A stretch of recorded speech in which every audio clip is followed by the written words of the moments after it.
اعوذ باللہ من الشیطان الرجیم بسم اللہ الرحمن الرحیم۔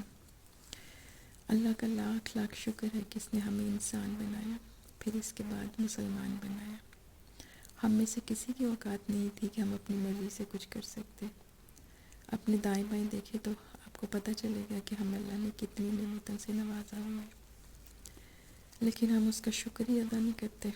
ہم اپنی سانس کا ایک شکر ادا نہیں کر سکتے کہ ہم اگر ایک سانس کا شکر ادا کرنا شروع کریں تو آگے سے 4 سانس اور آ جاتے ہیں۔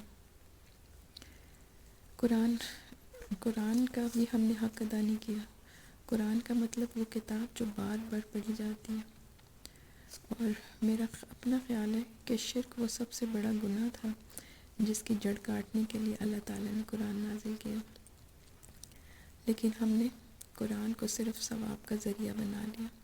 رمضان شریف میں دیکھیں ہم 10 قرآن ختم کر لیتے ہیں، لیکن سمجھ کچھ بھی نہیں۔ دنیا میں کوئی ایسی کتاب مجھے بتا دیں جس کی زبان آپ کو نہ آتی ہو اور آپ بار بار پڑھ رہے ہوں، ہے کوئی ایسی کتاب؟ یہ قرآن کا معجزہ ہے کہ دنیا بھر میں قرآن سب سے زیادہ پڑھی جانے والی کتاب ہے۔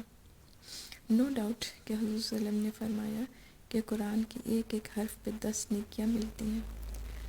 الف لام میم ایک لفظ نہیں بلکہ الف ایک لفظ، لام دوسرا لفظ اور میم تیسرا لفظ ہے۔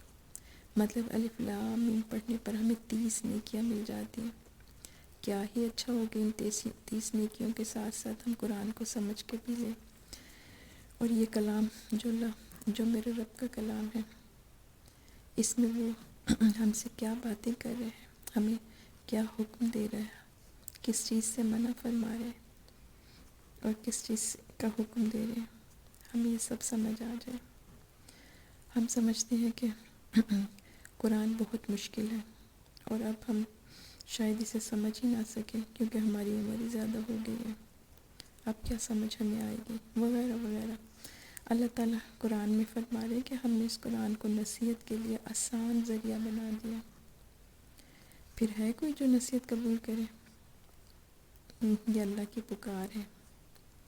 ہم دنیا کی ہر کتاب پڑھ لیتے ہیں لیکن قرآن کو پتہ نہیں کیوں نہیں سمجھ سکتے، کیوں نہیں سمجھ کے پڑھ سکتے، جبکہ اللہ تعالیٰ فرماتے ہیں کہ اتنا آسان ہے کہ تم سمجھ سکو، لیکن پتہ نہیں ہم کیوں نہیں سمجھ رہے۔